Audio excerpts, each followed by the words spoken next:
Je crois que c'est à peu près tout. Les juges, ça y est. Est-ce que vous êtes prêts? Je crois que tout le monde est prêt et dans les starting blocks. Est-ce que vous êtes prêts, les juges? Alors, si c'est le cas, Tim, je vais dans quelques instants vous dire qu'on va pouvoir commencer et je vais mettre le timer. Première équipe.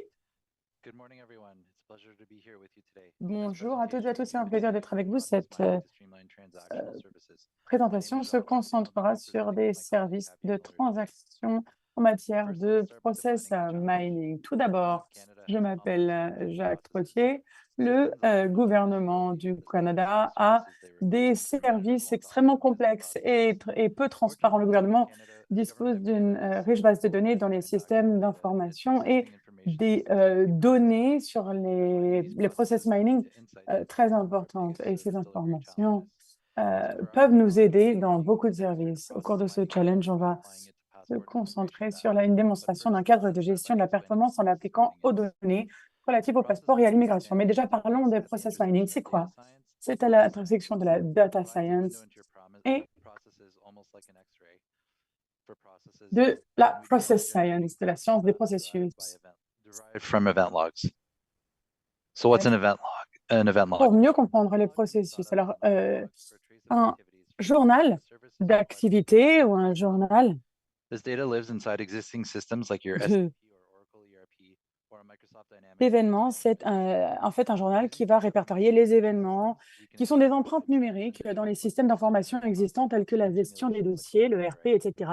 Les journaux d'événements peuvent être utilisés pour générer des cartes de processus mettant en évidence plutôt les goulets d'étranglement et les erreurs et les retards. On sait que beaucoup de départements au sein d'un même département ont des processus qu'ils appliquent de manière différente tout en offrant les mêmes résultats. Donc, on voulait trouver les résultats de services idéaux. Là, vous voyez en bas à gauche un graphique. Le processus n'a pas de structure. Et donc, à droite, j'aimerais vous montrer cet autre exemple de réalité comparé aux attentes. On a parfois des processus, mais souvent, les gens finissent par simplement prendre des tangentes.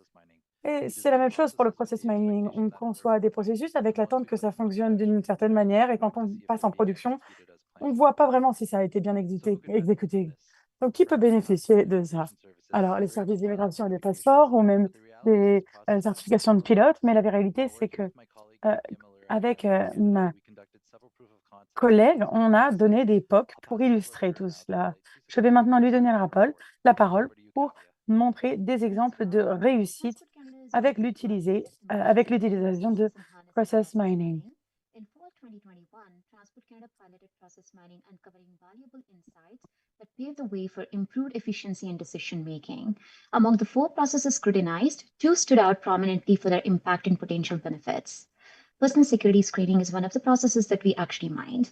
So, a bit of background about this process. The government Donc, les processus du gouvernement du Canada et et des scans de dizaines de milliers de transactions par jour.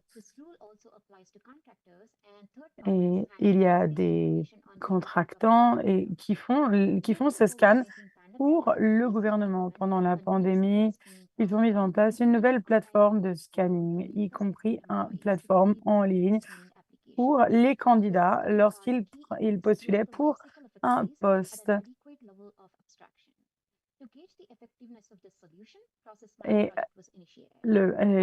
pour améliorer l'efficacité de ce processus, il y a eu un processus de process mining qui a été mis sur pied. Lorsque le processus a commencé, les candidats envoyaient des emails pour s'enregistrer dans le portail pour faire une candidature. À plusieurs reprises, l'invitation d'email a dû être renvoyée à cause du fait que les candidats soit avaient le mail dans le spam, soit parce qu'ils ne s'étaient pas bien enregistrés. Et une fois que le manager doit vérifier les documents d'identité du candidat,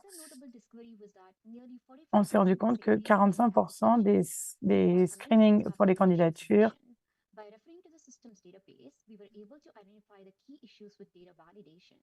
n'étaient pas bien scannés. Et à la fin du processus, les managers devaient organiser des appels avec les candidats et ce qui engendrait des retards d'environ 10 jours. Voilà les mesures qui ont été prises. L'examen des candidatures afin de comprendre les problèmes de validation des données les plus courants, mise en œuvre d'amélioration de l'interface utilisateur sur le formulaire de demande. Il y a eu également une suppression du responsable des embauches et du recrutement lors des briefings de sécurité qui a été ensuite remplacé par une personne qui fait partie du personnel de l'entreprise avec un briefing surveillé avec une vidéo sur le portail TC4. Le résultat, ça a été que les managers n'avaient plus à effectuer ce briefing de sécurité de screening, ce qui permet de créer davantage de capacités et de réaliser des économies d'environ 30 000 $ par an. Et ça réduit également le délai moyen de traitement de 8,5 jours pour les candidatures et ça augmente le taux d'acceptation de 8 soit 55% des demandes acceptées dès la première présentation. Ça remplace également la séance d'information par une séance d'information non surveillée. Grâce au process mining, il a été validé que les systèmes actuels où les factures sont envoyées par email sont inefficaces et créent un goulot d'étranglement, notamment quand il y a des gens qui sont partis en congé ou autres. Pour faciliter ce processus, voilà certaines recommandations qui ont été mises en avant. Tout d'abord, il a été confirmé que le personnel administratif constitue un goulot d'étranglement pour l'envoi des factures pour le paiement.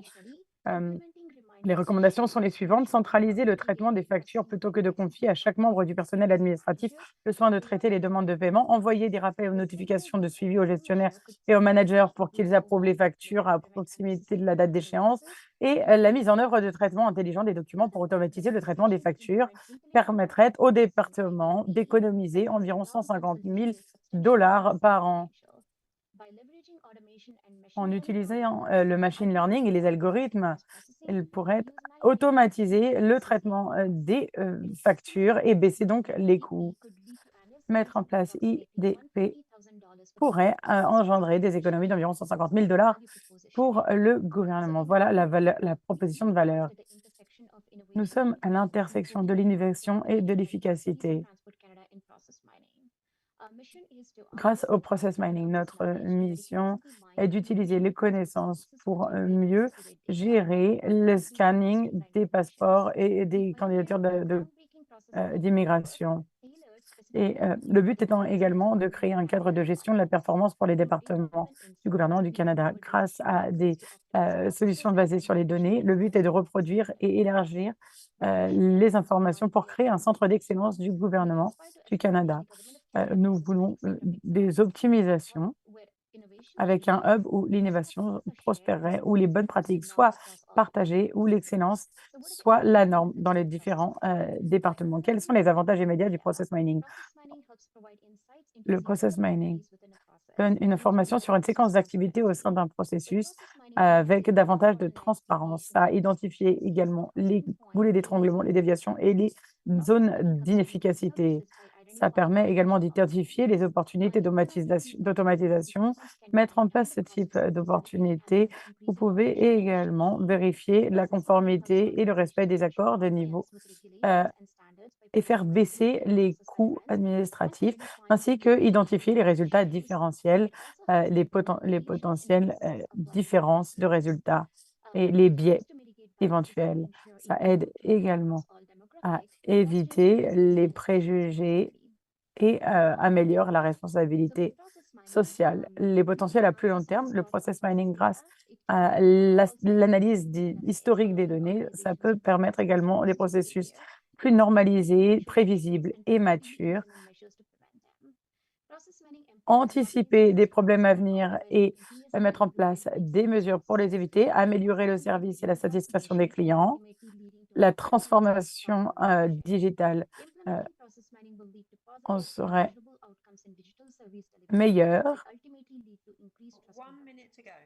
Il ne vous reste qu'une minute.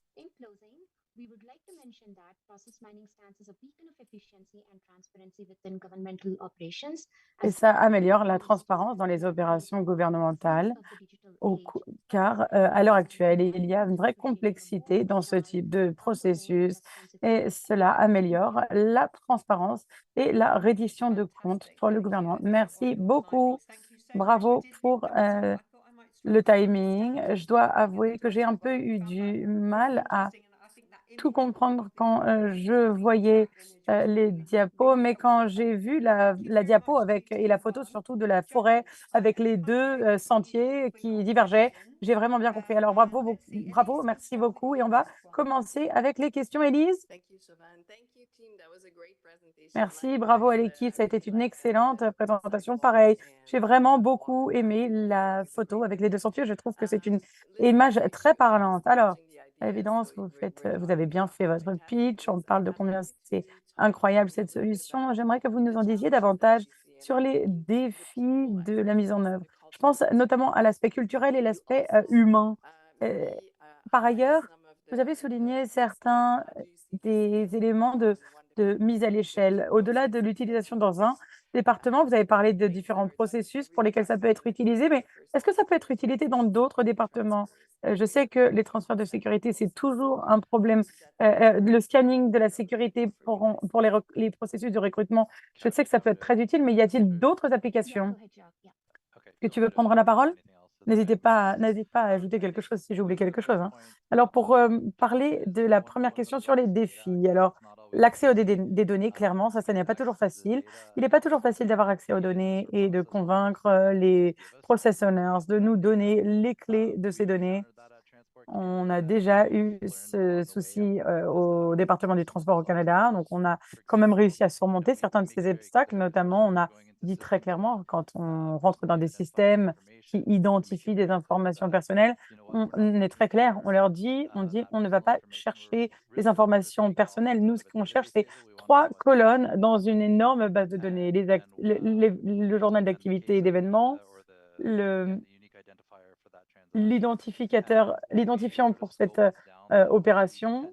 Et donc, quand on explique, le niveau de confiance augmente. Et il y a d'autres manières également de procéder. On peut anonymiser les données, on peut enlever les identifiants uniques pour ne pas pouvoir rendre traçables certaines étapes d'un processus pour dire qui a géré quoi, quelle étape. Donc, on essaie de mettre en place des solutions pour atténuer ce problème. Mais c'est vrai que clairement, l'accès aux données, c'est compliqué.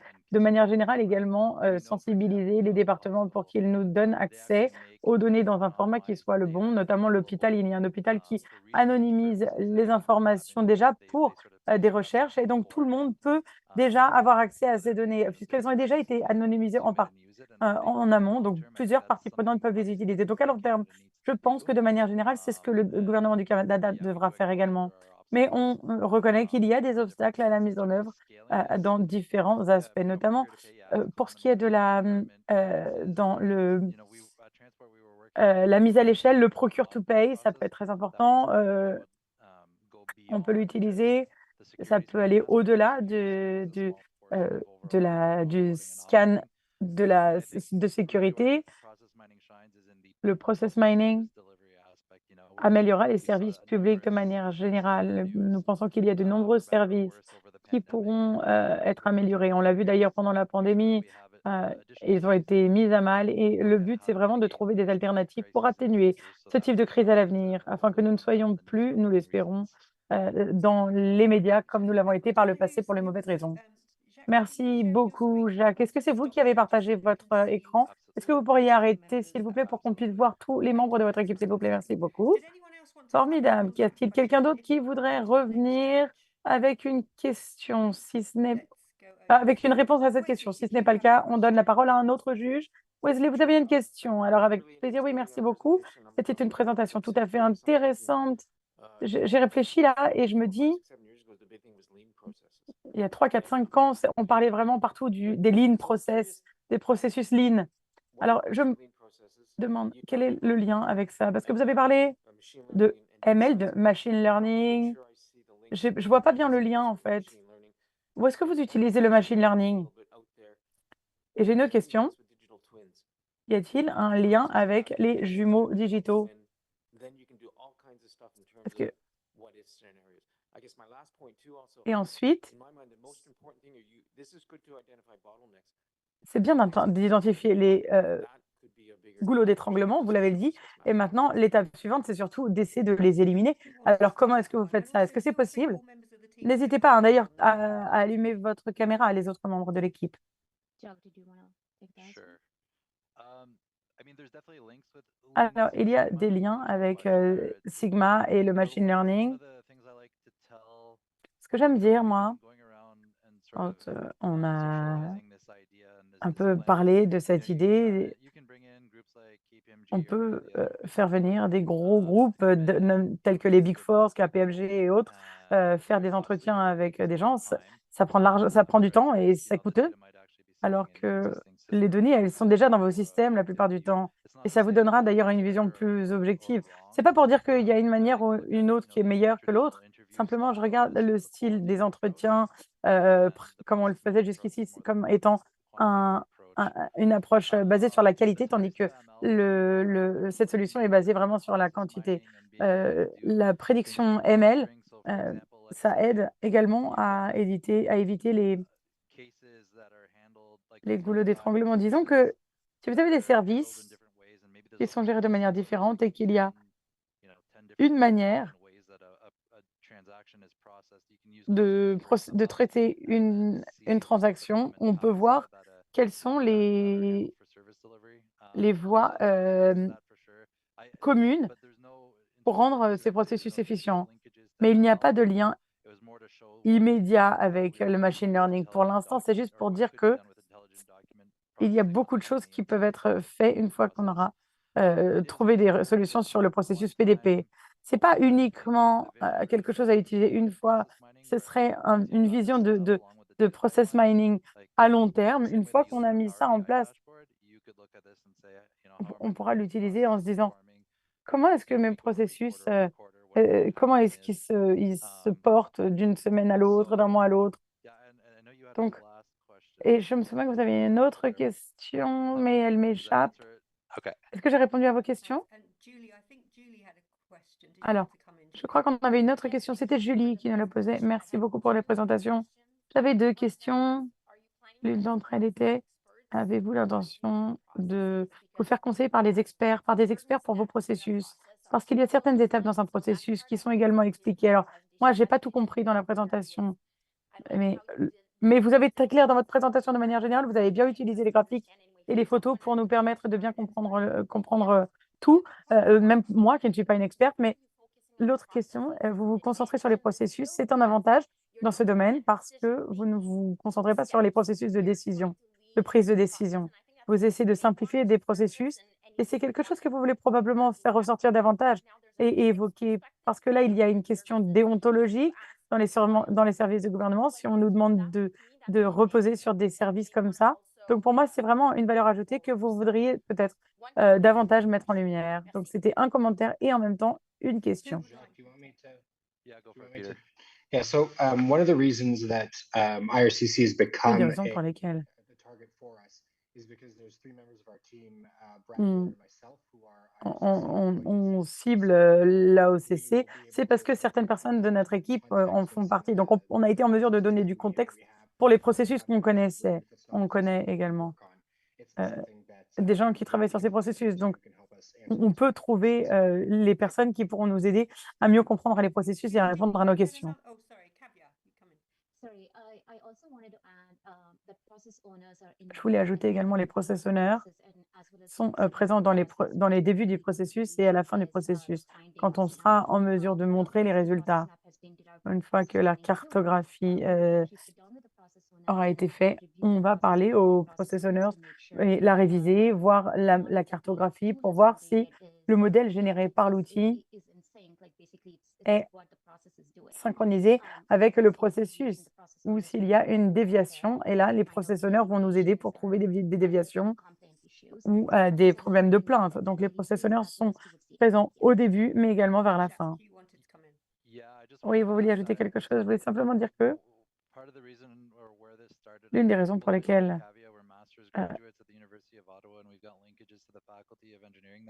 on a travaillé avec l'université d'ingénierie, on est en train d'ailleurs de publier un article sur notre travail. On utilise leur expertise. On recrute d'ailleurs des étudiants.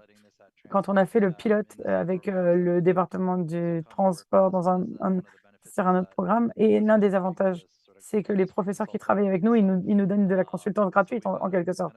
Donc au final, on a un bon réseau présent et qui peut nous soutenir, pour vraiment comprendre les tenants et les aboutissants. Ils nous aident également avec le cadre parce qu'ils pensent que c'est nécessaire, ça peut être utile.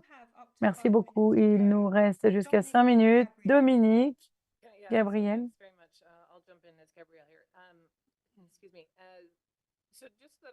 Alors, juste pour que ce soit très clair, j'aimerais intervenir et vous avez parlé de 2 exemples sur le screening de sécurité.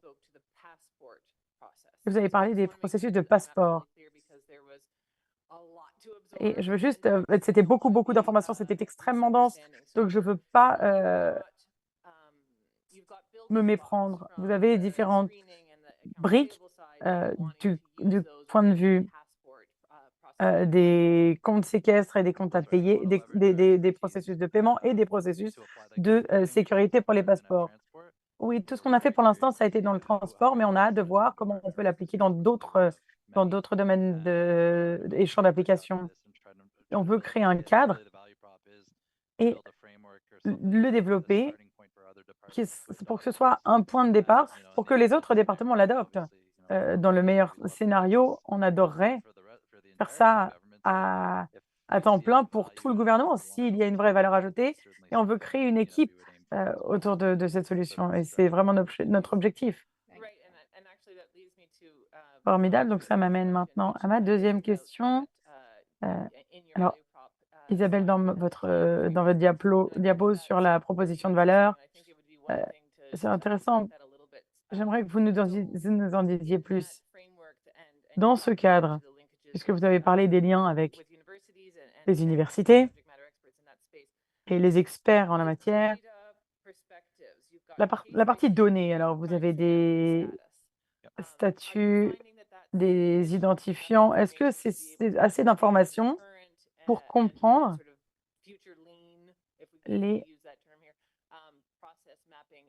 la cartographie, les informations de cartographie de processus lean, si on utilise ce terme, et comment est-ce que vous créez ce cadre? J'essaie juste de comprendre comment vous utilisez les données pour alimenter votre cadre.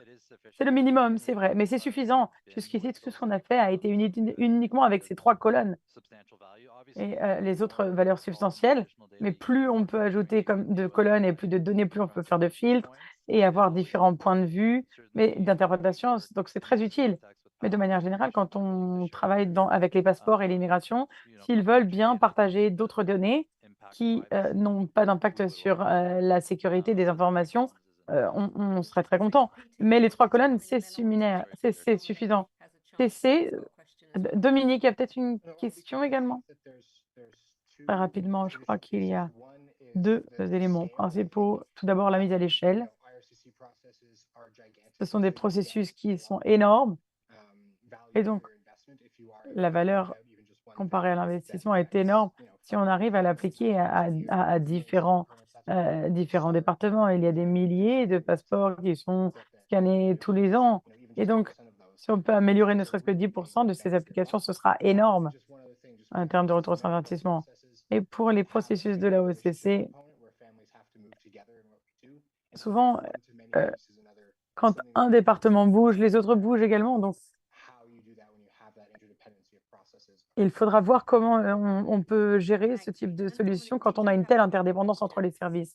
Merci. Y a-t-il une dernière question? Oui, j'ai une question. Merci pour cette présentation. Personnellement, je suis passionnée par l'amélioration de processus. Donc, clairement, ça, c'est quelque chose qui me plaît. J'adore le choix de l'exemple du passeport. Je pense que c'est un excellent exemple. Et externe en même temps, et en même temps, ça nous montre comment ça peut être utilisé en interne et les impacts potentiels en dehors du Canada.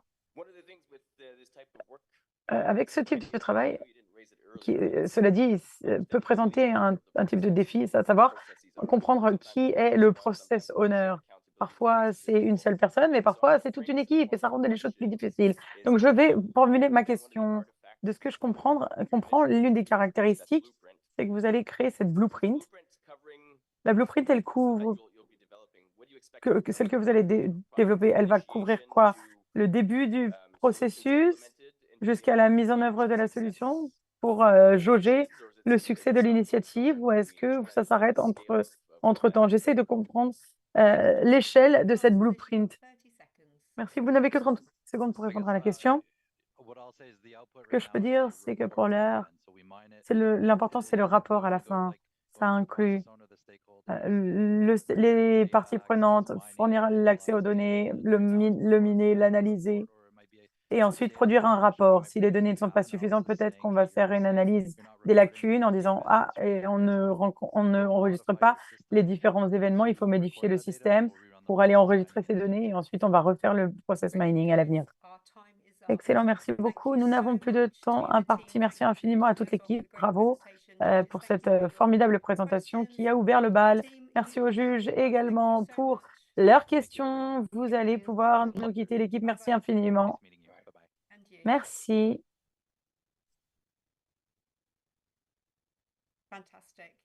Parfait. Merci, cher juge. Bonjour, Erika. On est ravis de vous retrouver. Alors, je ne vous ai pas donné la parole pour les questions parce que vous n'aviez pas entendu le pitch, mais n'hésitez pas, on vous donnera la parole pour le prochain pitch. Les juges, vous avez maintenant 10 minutes pour discuter entre vous, délibérer et rédiger votre feuille de feedback. Je vous laisse entre vous pendant 10 minutes.